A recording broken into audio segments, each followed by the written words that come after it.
ಮಣಿಗಳು. ಪ್ರತಿಯೊಬ್ಬರಲ್ಲಿಯೂ ಕೆಲವು ಒಳ್ಳೆಯ ಗುಣಗಳಿರುತ್ತವೆ. ಆ ಗುಣಗಳನ್ನು ನಾವು ಬೆಳೆಸಿಕೊಳ್ಳಬಹುದು. ಅದು ನಮ್ಮ ಕೈಯೊಳಗೆ ಇದೆ. ಯಾಕೆ ಅಂತಂದರೆ ಆ ಒಂದು ಒಳ್ಳೆಯ ಗುಣವು ಉಳಿದ ಎಲ್ಲ ಕೆಟ್ಟ ಗುಣಗಳನ್ನು ನಾಶಗೊಳಿಸುತ್ತೆ.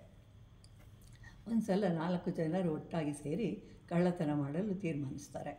ರಾಜನ ಅರಮನೆಯಲ್ಲಿಯೇ ಕಳ್ಳತನ ಮಾಡೋಣ ಎಂದು ಹೋಗ್ತಾರೆ. ಅಲ್ಲಿ ಕಳ್ಳತನ ಹೇಗೆ ಮಾಡಬೇಕು, ಏನು ಮಾಡಬೇಕು ಏನೂ ತಿಳಿದಿರೋದಿಲ್ಲ. ಎಲ್ಲರೂ ಒಂದು ಕೋಣೆಗೆ ಹೋಗ್ತಾರೆ. ಅಲ್ಲಿ ದೊಡ್ಡ ದೊಡ್ಡ ಪೆಟ್ಟಿಗೆಗಳನ್ನು ಜೋಡಿಸಿಟ್ಟಿರ್ತಾರೆ. ಅದರೊಳಗೆ ಕೈ ಹಾಕಿದಾಗ ಅಲ್ಲಿ 5 ಮಣಿಗಳು ಇದ್ದವು. ಆದರೆ ನಾವು ಇರುವುದು 4 ಜನ ಅಂದುಕೊಂಡರು. ಅದನ್ನು ಕೈ ಬಿಟ್ಟರಲ್ಲ. ಅವರಲ್ಲಿ ಒಬ್ಬನು ಮುಂದೆ ಹೋಗ್ತಾ ಇರುವಾಗ ಒಬ್ಬ ಗುರುವು ಶಿಷ್ಯನಿಗೆ ಬೋಧಿಸ್ತಾನೆ. ಎಲ್ಲ ಜೀವಿಗಳು ಒಂದೇ. ಎಷ್ಟು ಕೆಟ್ಟವನು ಆಗಿದ್ದರೂ ಸಾಕು, ಒಂದಾದರೂ ಒಳ್ಳೆಯ ಗುಣವು ಇದ್ದೇ ಇರುತ್ತದೆ. ಅದು ಉಳಿದ ಕೆಲಸಗಳನ್ನು ನಾಶ ಮಾಡುತ್ತದೆ ಅಂತ ಹೇಳಿದ್ದನ್ನು ಕೇಳಿಸ್ಕೊಳ್ತಾನೆ. ಈ ಒಂದು ಮಾತು ಕಳ್ಳನಿಗೆ ಬಹಳವಾಗಿ ಹಿಡಿಸಿತು.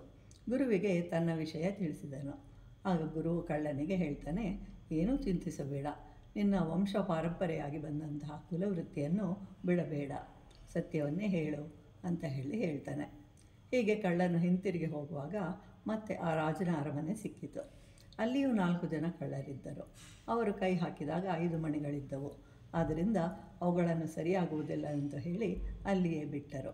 ಆದರೆ ಒಬ್ಬನು ಮಾತ್ರ ತನ್ನ ಭಾಗ ಅಂತ ಹೇಳಿ 1 ಮಣಿಯನ್ನು ಮಾತ್ರ ತೆಗೆದುಕೊಂಡು ಒಳಗಡೆ ಇಟ್ಕೊಳ್ತಾನೆ.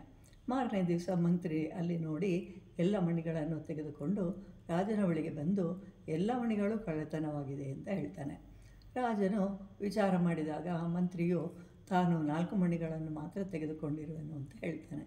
ಪೂರ್ತಿ ವಿಚಾರ ಮಾಡಿದಾಗ ಮಂತ್ರಿಯು 4 ಹಾಗೂ ಕಳ್ಳನು 1 ಮಣಿಯನ್ನು ಕದ್ದಿರುವುದು ತಿಳಿಯಿತು.